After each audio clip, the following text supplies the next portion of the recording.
Karibu katika chaneli yetu ya Mautundu Online, na kama ni mara yako ya kwanza kutembelea katika chaneli hii, subscribe chini ya video hii na hautopitwa na habari zetu za kiburudani zinazokiki na kumake headline ndani na nje ya nchi ya Tanzania. Rosary ambaye ni mwanamuziki wa hip hop ameweza kufunguka katika mitandao ya kijamii, na hii ni baada ya birthday ya mtoto wake ambaye anajulikana kwa jina la King J.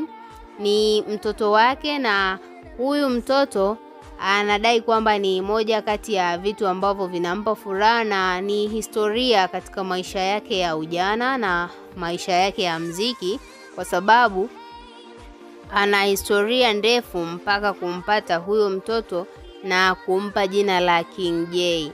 Tunaweza kusema msanii wa hip hop ambaye huyu ni Rosary ni moja kati ya wasanii ambao wanasifika vizuri hapa nchini na hata huko Kenya, maana muziki wake unaonekana unapendwa vizuri na watu, na unaweza ukakumbuka kwamba ametoa nyimbo nyingi na nyimbo hizo zinafuatiliwa na watu mbalimbali. Sasa basi, Rosary kwenye birthday ya mtoto wake aliposti picha ya mwanae akiwa naye pamoja na kuandika maneno haya: wanaume wanafanana, hawana tofauti.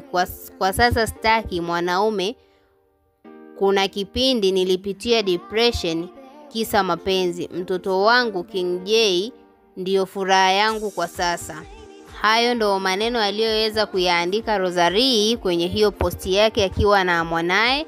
Tunaweza kusema Rosary, zipo sababu nyingi zimemfanya aweze kufunguka kwamba kwa sasa hivi hahitaji mahusiano ya kimapenzi na mwanaume yoyote, kwa sababu maisha yake ya nyuma tunakumbuka alipitia katika depression na aliweza kupitia wakati mgumu na hatimaye kukaa mbali na muziki.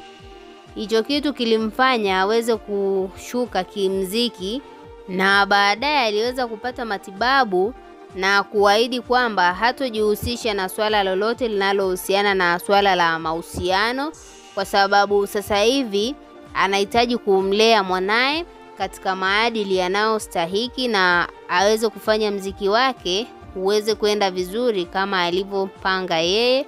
Na mashabiki zake wameona kitendo hichi cha Rosary kufunguka katika mitandao ya kijamii kinaweza kikamuweka katika nafasi nzuri, kwa sababu msimamo wake ndo utakaomfanya aishi vizuri. Tuachie maoni yako ndani ya comment section, na vile usisahau kusubscribe, kulike na kuturn on notification. Niseme bye bye mpaka wakati mwingine.